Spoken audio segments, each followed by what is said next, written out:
In this video, you'll learn about member references, and we'll discuss what is the difference between bound and unbound references. Like Java, Kotlin has member references, which can replace simple lambdas that just call a member function or return a member property. Like in this case, IDE can even convert a lambda to reference automatically when it's possible. So here there is the syntax for member reference, which is the same as in Java. First goes the class name, then double colon, then the member, which we refer. In Kotlin, you can't store lambda in a variable, as we discussed previously. However, you can't store a function in a variable. So it's not like in a truly functional language where every function is a variable. No, in Kotlin there is a distinction. That's because how JVM under the hood functions.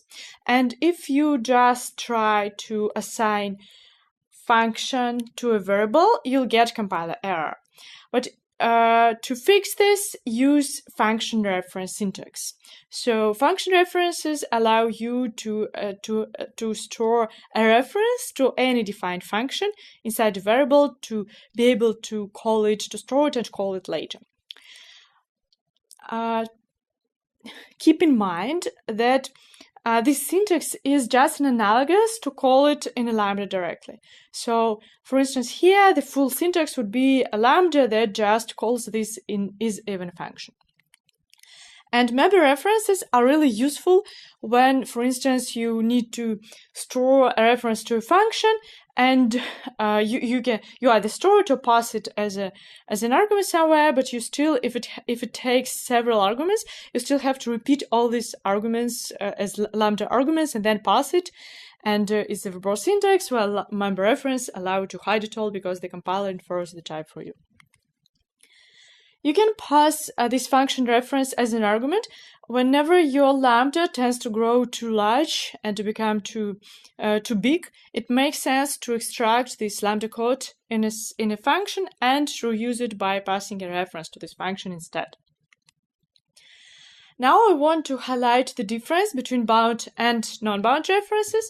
In Kotlin, you can create bound reference. So now we'll discuss what is it and what's the difference between this one and the regular one.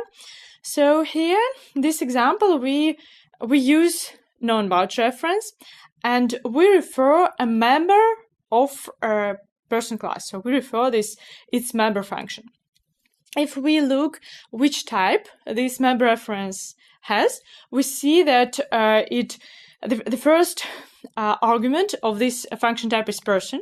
So whenever we want to call this function of variable of function type, we need to parse this person instance explicitly. And if we look under the hood and see what lambda does correspond to this member reference, we'll find that this lambda takes two argument person and ing limit and just calls this member function inside.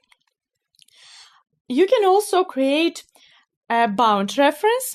In this case, you not only refer to a member of a class, but you refer to a member of a specific instance of the class. So here we have Alice as an object, as an instance of a class person, and we can call a member on it. So in this case, this member will be bound to this specific object.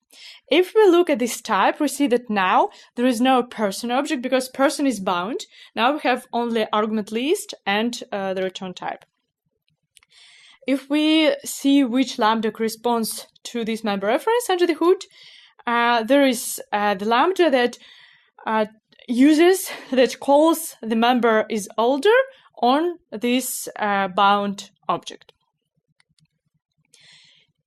In Kotlin, member references can be bound to this reference also. So in this case, we return the predicate directly from the class person, and we refer to isOlder function from another function using this.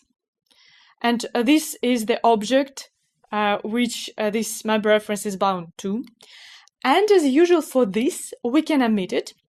And we have now this nice syntax, short syntax, without a left-hand side, just a reference to the member. to make sure you understand it, what is the type of this member reference here? And we have two options, either taking person or without person as an argument. So the right answer is the second one.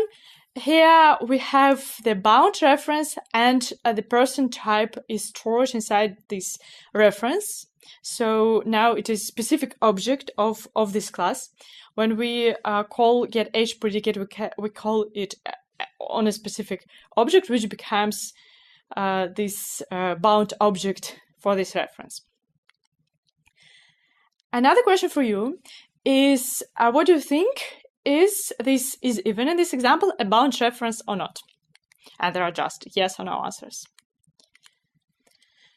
Here the answer is no, because this is just a reference to a top-level function.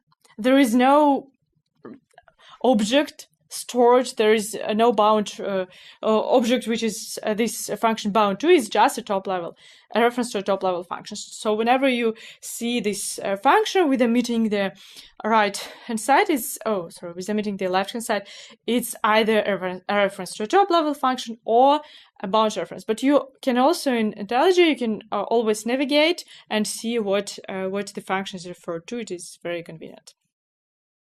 Now you can use both bound and unbound references in your code. Bound references store the object on which the member can be later called, while unbound references might be called on any object of a given type.